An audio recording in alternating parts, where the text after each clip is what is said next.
Hello, my name's Niranjan, the host of Master of Your Crafts podcast. Learning from leaders who are continuously inspired, passionate, and driven to align with their soul purpose, sharing their gifts to bring healing to others. The music is composed by Rebecca Everett.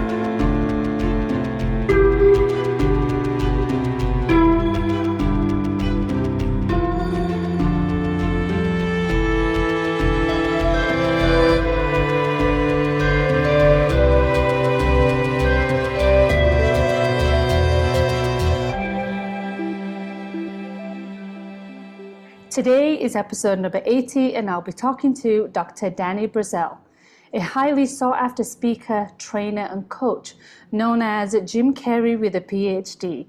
Dr. Danny Brassell has spoken to over 3,500 audiences worldwide and authored 16 books, including his latest, Leadership Begins with Motivation. He helps entrepreneurs, executives, and small business owners boost their businesses and impact by improving their communication skills. Hello and welcome to Danny. How are you, Danny? Fantastic. Thanks for having me, Niranjan. I appreciate it. And thanks for all the joy you're spreading around the world. We need a lot more positivity from people like you. I appreciate that. Thank you so much, Danny. But I'm really curious in learning more about your leadership and how it began and the motivation that you have of spreading this educational piece, this pivotal tool, skill set that everybody really needs to embody in their lives, right? As they grow older. So tell me a little bit more about your journey into leadership. All right. Well, thank you for that. It's ironic. I'm considered America's leading reading ambassador, which is ironic because I grew up hating reading. My father was a librarian. I always hated the public library growing up. It always smelled funny. The furniture was uncomfortable. There was always some elderly woman telling me to be quiet. There's always some homeless guy hanging out by the bookshelves, thought he was a vampire. I always hated the public library. Oh my gosh. Wow. And it wasn't until I started teaching in the inner city in South Central Los Angeles where I observed that most of my students didn't have a lot of the advantages I had growing up. I mean, Niranjan, I grew up like lower middle class, but we always had food on the table. Both of my parents were present in the home. My parents read to us, in front of us. We had plenty of access to reading materials. And I said, shame on me. And so I made it my mission to bring the joy back in education and also now in the workplace where I transformed struggling and reluctant readers into more passionate and proficient readers because I've never had to tell a kid, go watch TV. I've never had to tell a kid, go play a video game. And I never want to have to tell a kid, go read a book. I want them to choose to do it on their own. And it fits right in with leadership. I've taught all ages and I always tell people, what works for an older student doesn't necessarily work for a kindergartner. Absolutely. But what works for a kindergartner works with all age levels. I mean, heck, when I'm doing trainings with corporate executives, it's a whole lot easier to get them up singing and dancing than to go through any kind of boring PowerPoint. So I love it. I absolutely love it. I love sparking people's curiosity. And I think the best way to do that, in my studies, there are plenty of readers that don't necessarily become effective leaders, but I have never, ever studied an effective leader that's not also an avid reader. That is an interesting combination and an interesting find, actually. So well done for you taking that strong path, I guess, but also a big role. It is a big role to support and empower individuals to increase their vocabulary and increase their imagination and creativity, because the words on a page can really get amplified on so many different levels than the two-dimensional piece that we see on this blackboard called the TV screen. Mm-hmm. What was it that got you into this space? Why? Why this? Well, I mean, I just find it's curiosity. I mean, one of my favorite books is Around the World in 80 Days by Jules Verne. And I always like to point out to people, Jules Verne never left France his entire life. He wrote that book without ever having left France. And that's what books allow us to do. They allow us to have a passport to the world. I had started my career as a high school history teacher. And the first thing I always point out to people is, history books are usually written by the winners. Every event in history has multiple points of view. And my role as a teacher is to teach people, how to think, not what to think. I think it's very important that we always are questioning, especially good leaders have to, a good leader is a good coach. They figure out what the strengths of every player on their team is and make sure to amplify those. That's my passion is how do we create a better world through better leaders?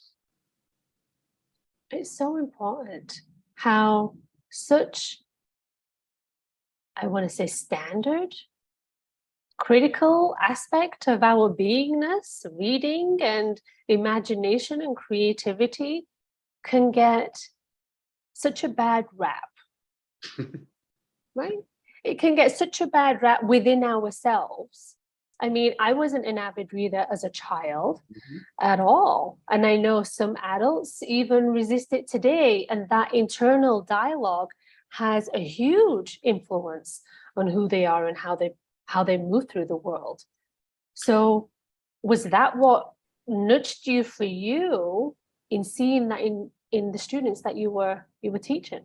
Well, absolutely. And you see it today more than ever, Naranjan. I mean, there's like people that talk about fake news. I'm like, well, I was a journalist before I was a teacher. And I always tell people there's no such thing as fake news. There's people who depend on one news source. I mean, again, everybody is coming from a different point of view. And, especially, I know you're in Toronto. In the United States, I tell people, we need to learn how to be able to disagree with one another without being disagreeable with one another. I mean, just because you and I might not see eye to eye on some point doesn't mean that there's other points that we won't be able to see eye to eye on. It's really poor modeling for leaders that, sit there and they criticize one another. I look at the Congress in the United States. I'm like, well, yes. I point this out to students. I'm like, well, if you call me a jerk, how do you think I'm going to feel about helping you out later on in life? I mean, right. This is what a lot of leaders feel like doing. And the most successful leaders, they keep their mouths shut, or they consider different points of view. I actually been using the example lately. If you look at Elon Musk, who I admire his mission, and he basically wants to save humanity. That's why he's created all these systems. Whether it was being one of the co-founders of PayPal to create a monetary system, to Solar City, to Tesla, to SpaceX. But then in recent months, he's really gotten off track in his Twitter account and deciding to pop off on every little viewpoint he has. I'm like, well, you're off mission. Warren Buffett doesn't do that. Warren Buffett sits there, he reads all day, and he's always looking at, well, what are good investments? What are high quality investments? What are companies that aren't built for a high first quarter? What are companies that are built to last? He's looking at very different characteristics, and he's never, I mean, there have been a couple of points in his life where he has gotten off mission. And, the smart leaders, they're always figuring out, well, what is my focus? You don't see a football coach who starts criticizing baseball coaches. No, football coaches are looking at, well, how do I make my team better? And that's what a good leader is. And what's great about books, though, is maybe you are that football coach, and a lot of your best ideas come from, I mean, I remember reading Pete Carroll, the coach for USC's national championship football team, and then later the Seattle Seahawks Super Bowl team. He said one of the best books he had ever read was The Inner Game of Tennis. And he got all kinds of ideas on how to make his team better. And that's, I think it was Norman Mailer who said that the smartest people read fiction all the time because fiction will give them ideas that maybe they've never had before. So that's where I'm constantly telling people, a lot of your best ideas are going to come from reading something that might be completely outside of your field, but a smart leader figures out, well, how do I take this concept and apply it to my field? Absolutely. That's a really interesting point. It allows those creative juices to flow, if you will, but Hmm. also allows the very structured, stagnated, process-driven part of our brain, often associated as the left side of the brain, gives it a bit of a break. I feel it gives a bit of a breathing space that allows for that creativity to come in and ultimately have a little bit of balance, because I think, isn't that what we're all trying to strive for? I Yeah. mean, yeah, watch TV for a little bit, but you might also want to pick up, a 3-inch book and plow through that. You might get a different Yeah. sense of satisfaction and joy.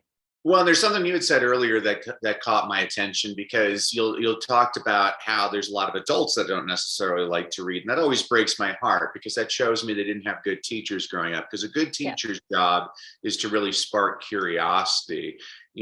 I find that schools do an adequate job of teaching kids how to read, but the question I always ask people is, what good is it teaching a kid how to read if they never want to read? I Mhm. teach people why to read. That's why I created, actually, the pandemic was a real blessing to me. That's another perfect opportunity. I always tell people, in every situation, there's dangers and there's opportunities. Now, let's focus on the opportunities. And the Mhm. pandemic showed me that there was all kinds of ways that I could reach out to parents and people to get them excited about reading. And I co-created the readinghabit.com, which is actually the world's top reading engagement program, Nice. which basically, in just over 2 months, I will show people how to read more, read better, and most importantly, to love reading. And it was great because I was able to partner with a guy named Diarmuid Hudner out of Ireland, who runs a great company called Cyber Smarties, which basically, he and I are in the same business. How do we build positive habits in people? And so Cyber Smarties is a social media platform just for kids, ages 6 to 12. And you have to be approved by both the police department and the school to verify that you're actually a child. No adults are allowed on the platform. And so the way Mm. it works is, let's say you type a message to me, it says, Danny, I think you're ugly. And you click send. Well, it won't let you send the message. Instead, you get a pop-up video of me saying, there's better ways to talk to people than that. Here's some alternatives. And basically, within 2 weeks, kids stop writing negative things to one another, and it's completely eliminated cyberbullying in Ireland. We now have the program throughout India. It's in Ghana, UAE, and we open up in September in Turkey for 9 million kids. And what we're doing, again, is we're creating positive habits in people. It's the same thing you're doing at a leadership level with executives, is how do I create positive habits among my workforce? If in the changing world, if my workforce wants to stay home, well, how do I, rather than gripe about that, how do I use that to my advantage? I'm a big believer in Tai Chi. Take the Mhm. energy and figure out a way to use it towards your advantage. Mhm. I love that, Danny. My goodness, that cyberbullying situation is got so out of proportion in talk about letting loose a bulldog, Yeah. right? Like seriously, it needs to be reeled back, and that is music to my ears on that project, because I think it's so needed. And maybe you can make an adult version, because I think there's a lot of adults that need it. Absolutely. I mean, people, that's they write things on social media, and I ask people, would you talk to that person face to face that way? It's unbelievable to me. And I think people are cruel, and they don't need to be cruel. And I also just don't think it's a very effective way of progress. Absolutely. But what we know is, when somebody's bullying somebody else, it's because they've been bullied. So that cycle is just continuing. Yeah. So for an adult to do that, they're in that space of they're already hurting too. Yeah. Well, Which I mean, is one of the things I always point out to people is, you have a choice. You could also just ignore it. Bullies don't succeed if you ignore them. If you just completely ignore a bully, they have no platform. But so many absolutely. people feel like they have to respond. I'm like, well, that's the improper approach. Just ignore That's right. That's right. it. That's right. That there is a power within that, but it's perhaps there's more strength that's needed Yeah. to reframe yourself Hmm. than being reactive. Yeah. So what are some of the attributes that bring you to doing what you're doing, which to me looks, sounds, and feels very much like a calling for you? Hmm. Yeah, Clifton Fadiman had a quote I liked. He said, "There's no shortage of smarter people. The real shortage is in better people." And I became an educator because I wanted to create better people. You know, I loved being a journalist because I'm a very curious person. I got to learn about all kinds of different fields. But when I became a teacher, which I became a teacher for the noblest reasons, when I was a reporter, I had a great job. I got offered jobs at almost every major daily in America, and there was one major newspaper offering me $16,500 a year to do the city beat. And then a friend pointed out, well, they're hiring inner city teachers in South Central Los Angeles for $25,000 a year. So I always tell people I became an educator for the noblest of reasons, for the high pay. But it turned out to become a great calling because I mean, I'll make an argument for every single age level why it's the best age level. I've taught all ages, but really secretly, my pleasure is really the young ones. The little ones are my favorite because they don't know what they can't do yet, and they say amazing things every single day. I used to have this when I was teaching preschool. I had this little girl, Maya, and Maya was so excited. She comes up to me at recess one day and she's like, Mr. Brassell, this is Anjane. Anjane is Nikisha's friend. Nikisha is my friend. So that means Anjane is my friend too. I'm like, wow, what a lovely way to look at the world. I need to hang out with a lot more people like that. And I just love the spirit in little kids and their aspirations. And it really is a great thing. You know, one of my presentations when I was in India, I spoke to about 50 schools in India. I loved it. And I borrowed from one of my mentors, Jim Rohn, and I said, you know, here's the 4 questions you need to ask yourself. The first question is why. You know, why get out of bed? Why go to school? Why read a book? Why play sports? Why be friends with that person? Well, the answer to the first question is the second question. Why not? You know, why not get out of bed? Why not go to school? Why not read a book? Why not play sports? Why not be friends with that person? Mm-hmm. The third question is, why not you? You know, why not get out of bed? You got to do something. Why not go to school? We know that people that have higher education levels earn more money over their lifetimes than people that don't have educations. You know, why not read a book? You know, and I tell them exactly what I told you. I'm like, there are plenty of readers that aren't necessarily effective leaders, but I have never read about an effective leader that's not also an avid reader. Why not play sports? You know, we know when your body and you're getting that athletic exercise is actually helping your mind as well. And why not be a friend to that lonely person? I always tell people, if you really want to make a lot of friends, the easiest way to do that is to first be a friend to that lonely person. And then the most important question is, why not now? And it was great. I spoke at, there was one school I loved. It was 5,000 girls. And these 2 girls come up to me afterwards, both seniors. One wanted to be a doctor. The other one wanted to be a lawyer. And I said, that's wonderful. Are you going to go to school here in India? Or are you going to maybe go to the UK or maybe America? And they said, oh, we can't leave India. We're girls. So I'm like, get back in that auditorium. I got them back in. And I said, now is your moment, ladies. I mean, within the next 5 years, India is going to become the largest country on the planet in terms of population. I'm like, you're a very young democracy, over only about 70 years old, yet you've already elected a woman prime minister. America still hasn't elected a woman president. I'm like, right now, there are twice as many women in India as there are people in the United States. There are actually more women in India with a graduate degree than there are people in the United States. And I told them, I'm like, you just made it my passion that the next prime minister, the next CEO, the next really good parent is coming from this audience, because I want you all to know, you know, sometimes you need somebody else to believe in you before you believe in yourself.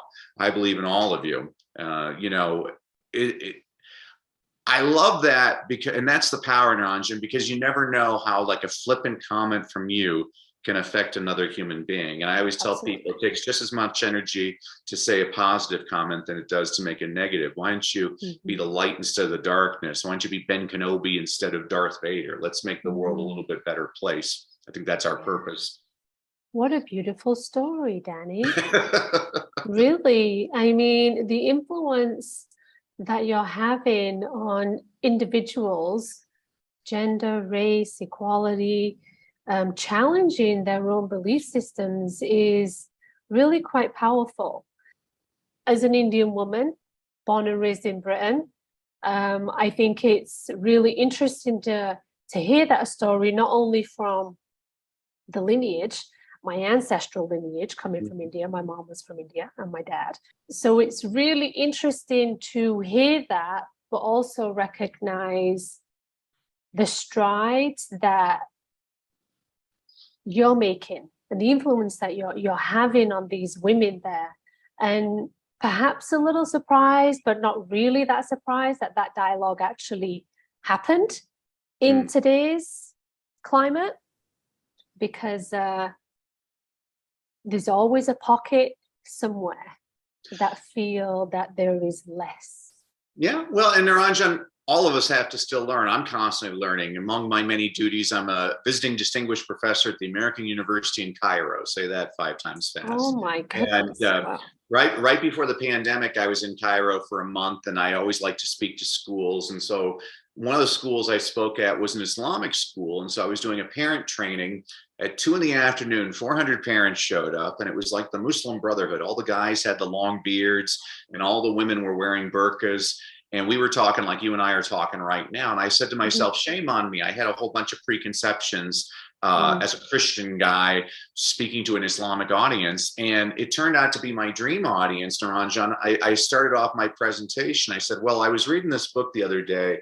Have any of you ever read the Quran? And they all laughed. I'm like, oh, well, then you know the story when the angel Gabriel appears in the cave to Muhammad. What's his first instruction to Muhammad? Because the first pillar of Islam is to read. So I looked at the parents and I said, so not only should you get your kids reading, it's actually written in your most sacred text. It's your duty to get your kids reading. And I had 400 heads nodding in agreement. I'm like, oh my gosh, these are like the greatest people ever. But again, I'm so grateful for that experience. I mean, that's what you and I were talking about before we started the podcast, is just the power of travel. I mean, if you can't travel, the second best thing is to read books about other people's travels, other people's journeys. And that's what I love. And, you know, just as a gift to you and your audience for bearing with me, I wanted to give everybody a couple of things. If you go to freegiftfromdanny.com, freegiftfromdanny.com, I'm going to give everybody an e-copy of my book, Read, Lead, and Succeed, which is a book I wrote for a school principal who was trying to keep his faculty positively engaged. So I said, okay, I'll write you a book. So every week I give you a concept, an inspirational quote, an inspirational story, a book recommendation on a book you should read, but you're probably too lazy because you're an adult. So I also give you a children's picture book recommendation that demonstrates the same concept. You can read that in 5 minutes. And then the other thing I'm going to give everybody is last summer I did a 5-day reading challenge online for about 700 parents. I'll give you access to that. So every day for an hour for 5 consecutive days, I give you all kinds of ideas on how to get you and your kids excited about reading. Because the more excited you are to read, the more likely you are to read, and the more you read, the better you get. It's also a nice promo for my reading engagement program. But I'm a real believer in that. I think that you know, whether I was teaching my little ones or my older ones, as they exit my classroom, they always had to hear the same refrain from me. I always said, remember, kids, education is valuable, but execution is priceless. Knowledge is not power. Only applied knowledge is power. Right. Knowing what the right thing to do and doing the right thing are two very different things. So go out, do the right thing, and let's make this world a little bit better place. So beautiful. Beautiful. Thank you so much, Danny, for those generous gifts. So I hope people listening really take advantage of those, because it's a very generous gift that Danny's offering, and I will put them in the show notes. So the clickage links will be there. But I have a question for you. in your greater mission, I want to call it, or your calling and your purpose, what do you believe about yourself? And do you feel it now defines who you are today? Wow, that's a very deep question. What do I believe in myself? I believe my mission is to really spread a little bit of joy in the world and to get people believing in themselves. There's a lot of hurting people, especially after the pandemic. I think that there's a whole other psychological pandemic that this world's Yes. about to experience. And, you know, I use a lot of humor in my presentations, and a lot of people you don't see the value in comedy, and I'm like, I think we all need to laugh at ourselves more than anything. I always Absolutely. tell people, just remember, you're not all that, and I'm not either. And if you think you're all that, teach kindergarten for a week, because the little one. I was teaching kindergarten. One of my little girls, Lashonda, raised her hand, and I'm like, Lashonda, question. She's like, Mr. Brassell, when are you going to trim your nose hair? I'm like, this afternoon. Thanks for bringing that to my attention, Lashonda, because I ain't all that. And that's what I really truly miss about teaching. It's just listening to the observations the little kids make. And I'm like, they have an insight into the world that is very valuable, and it's too often ignored. I need to be Mm-hmm. around that energy. Mm-hmm. And it's the humility, Yeah, right? absolutely. That's something all of Yeah. us can learn from. Yeah. Yeah. It almost gets beaten out of us as we get older, as we get into higher education, as the ego kicks in, it makes it a little harder to Mhm. tap into that creative, lighthearted, fun space, you know? Definitely. But it's beautiful. What a beautiful gift. What a beautiful journey.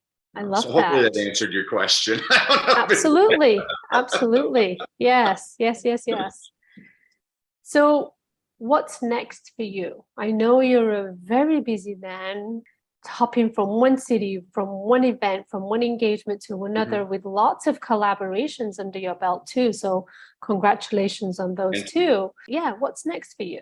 Yeah, there's two things I've been really focusing on lately, Naranjan. I mean, again, my work with Dermot at Cyber Smarties, we're really creating and he's, we're looking at how I can do videos for every different country, and really it requires me to research a lot of the customs and mores of different countries. I might not always be the person on camera because I might not be as effective as somebody else. I mean, Right. as inspirational as I like to be, I mean, think about if you were the one that gave that speech in India to those little Mm. girls. They looked at Hmm. you as an Indian woman. It's very different than looking at a white guy being like, well, that Absolutely. worked for him. So Yeah. that's your power. Yes. And then the other thing I've been doing is I go around to executives for 2 days. I'll fly out to a lot of executives who are trying to learn how to speak better or put together their book. And for 2 days, basically, I fly to wherever they live, and we walk about 20,000 steps a day, and I record our conversations. And from those 2 days, we put together their books and their signature talks. And Wow. I actually really enjoy that. It's amazing how so many people, even successful people, don't have that confidence in their abilities. And Mm. maybe that's my little gift, is really kind of showing people what makes them special and how they Hmm. have to share that with the world. So I'm passionate about both of those projects, and we'll Yeah. see where we go from there. And that's I can see in you because we're doing this on a video Zoom. And I can see it in you, and I can hear, obviously, get it translated in your voice, but it's almost like you're reigniting that childlike wonder in these executives who Mm, have been taught to be very structured, very task driven, and very linear in their thinking, yeah. to not have that creative bone. So maybe you're channeling that little Maya going, hey, that friend, this friend, that, making them think outside of the box. Yeah. Yeah, I think, I mean, all of us have a collection of, I mean, I would love to just interview you for 2 hours. I know you have so many stories. and people forget about their stories. I mean, I'll give you one more example. When I was in India, you know, I get all the kids pumped up at a school, and this little boy, 6 years old, he comes up to me and he's missing his left arm, and he says, "What can I do?" Mm. And I looked at him, and I mean, it really touched me, Naranjan. And I said, "Well, you know, when I was a little boy, I went to 18 different schools before sixth grade. They always called me stupid because I stuttered. And finally, I went to a school where I met a teacher who was patient with me, and she would sing things to me, and I would be able to sing them back without my stutter. It's kind of like the movie The King's Speech. Yes. And eventually, I grew up to be a swan. But I looked at the little boy and I said, I want you to think about this. Isn't it interesting that the little boy that everybody called stupid, who couldn't talk right, now gets paid insane sums of money to travel the world to do what? To get paid to speak. Mm-hmm. And he just shined. I'm like, who knows what's in store for you? There's a reason. And I just think a lot of, I mean, I've been blessed my entire life, Naranjan. I've had people surround me who encourage me, and I know a lot of people don't get that. And so if I can provide that for a lot of people, that's great. But I think a lot more people need encouragement out there, and just a little bit of a nudge that, hey, you can do this, man. Absolutely. I echo that even louder because, as you mentioned, the pandemic in itself has put us in a place for us to not believe in ourselves. Mm-hmm. So from one person to even offer a smile or an aspect of love, even if it is a smile as you're walking past a stranger in the middle of the street, to have them recognized, to have them been seen and been heard, I think is so powerful and so much more needed, because it sounded like you had that and you gave that to that little boy. I had it as a kid, and I know throughout my life I've had many individuals come in going, you can do that. And I'm like, oh yeah, maybe I can. But it's allowing that to also come in, and having an outsider share that and do that for you, I think it has a whole different weight than your parent, your community, your uncle, or whomever it is saying it. Having somebody outside who doesn't know that story, because we get stuck in that story, right? Mm-hmm. That's really well said. I like that, Naranjan. Thank you for that. Thank you. Yeah, we get stuck in it. So for you to go out and be the jet setter, speaker, leader, motivator that you are, it's powerful stuff. It really is. And I think you probably already know the influence that you're having, but I think there's more seeds and undercurrent nuances that take place by individuals just being in your presence. Thank you. So thank you. What are those conversations like with those executives? What are the other kids that you have taught in school? Some of the other nuggets of wisdom that they have shared with you that's stuck with you? Well, I'll give you, I mean, the easiest one, the first question, you know, most executives are going to start off uptight. They're a little bit embarrassed because they're like, well, I'm trying to move up to the C-level suite, and my speaking skills aren't that great, and my story's not that interesting. And so I'm like, well, tell me your story. Tell me all about your life, whatever. And I share, this is a gem for everybody listening out there. When you speak, here's the most important thing you should do is don't tell people about your successes. Tell them about your failures, because not everybody in your audience has succeeded, but they've all failed, and you're going to feel much more human to them, and they're going to pay much closer attention when you talk about all of those failures. I mean, you can talk about the lessons learned from your failures. It's, you know, that's one of the things I always stress with my kids is fail faster.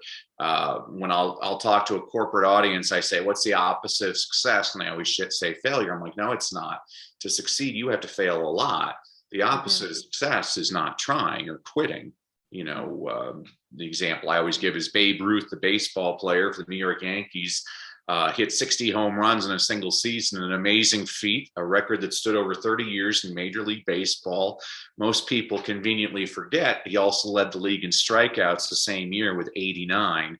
I, for one, want my people swinging for the fences and to fail gloriously.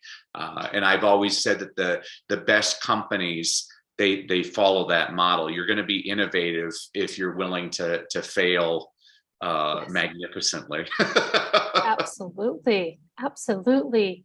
And as you say that, it reminds me, or it gives me a visual of all the books that you have behind you, as I see you.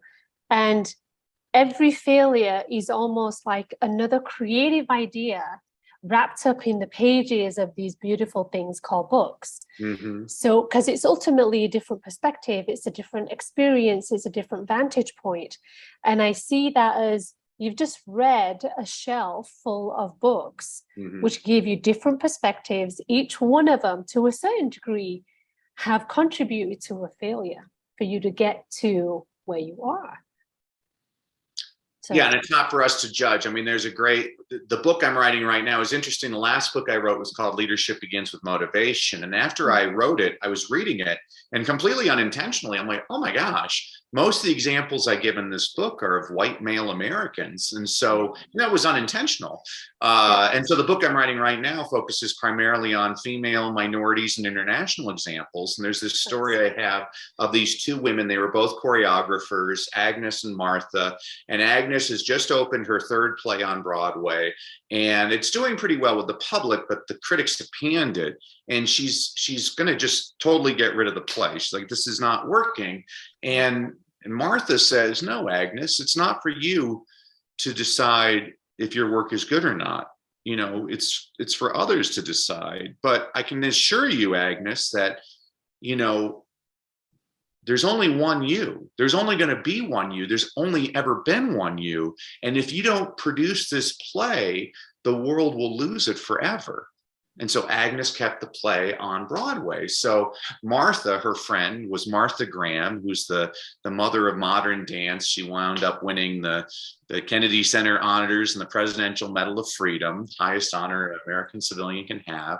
And her friend Agnes was Agnes DeMille, who wound up becoming the first woman to have 3 successful musicals on Broadway, including the musical that she was going to pull off of Broadway. She just renamed it Oklahoma.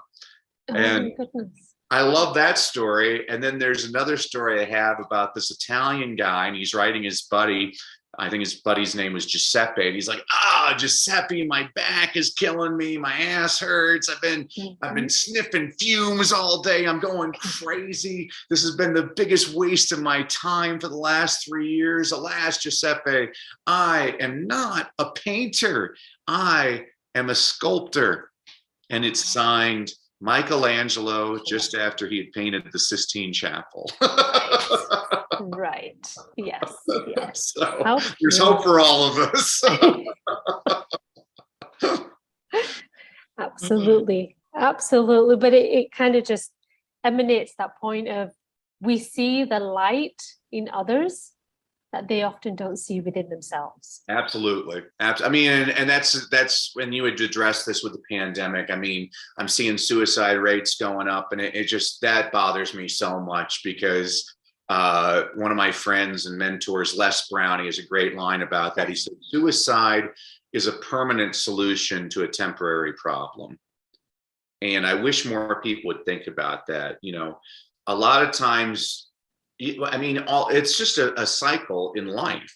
You know, it's got to become darkest before you see the light.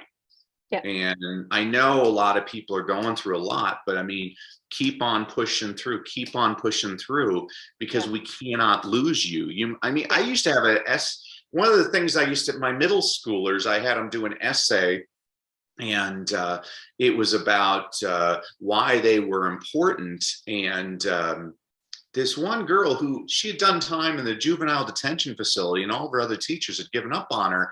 And she wrote the most incredible essay I'd ever read. She's like, I cured cancer, but they gassed me in Auschwitz. And so I couldn't give it to, and I was like, oh my gosh, she had this I was like, wow. But it was a great example of you have Mhm. no idea what your abilities are. And For sure.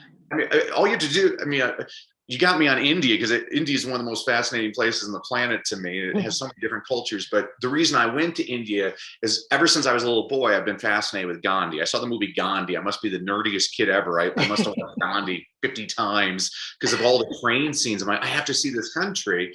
But I had read Gandhi's autobiography, and I always loved showing people Gandhi's autobiography. I'm like, here's my favorite part. Look at the back of the title page. And people are like, what's there? And I'm like, it says copyright 1925. He wrote his autobiography 20 years before he had liberated India. Mm. His best was yet to come.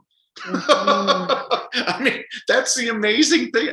And that's what, if there's one thing I can leave your audience with, is your best is yet to come. Believe in yourself. And seriously, folks, if there's anybody out there listening that's feeling down, I'll give you my cell phone number and you can call me up. I'll give you a pep talk. You know, we need you. You have no idea how important you are to society. And everybody has something. And again, you know, everybody has their own skill set. Your skill set might be you're a great speaker. Your skill set might be you're a great mechanic. I mean, my mechanic, I love the guy. He makes my life so much happier because he fixes my car. I can't fix my car, but that's his skill set. He knows how to do that. Really, everybody has something. You know, my three children, all of them are completely different. They all bring me joy in different ways, but they're all beautiful. And I hope that people out there listening understand their beauty and understand their responsibility to share that beauty with the world. Absolutely. Absolutely. I can't echo that loud enough too. I completely agree. Thank you so much, Danny, for all your delicious and juicy stories and experiences. So thank you so much for sharing. I am honored to have you as a guest, and I look forward to future conversations. So thank you. Thank you, Naranjan. Thanks for all you do. God bless. I'm Naranjan, and you've been listening to Master of Your Crafts podcast. Please subscribe, rate, and review, and join me next week for another episode. Thank you for listening.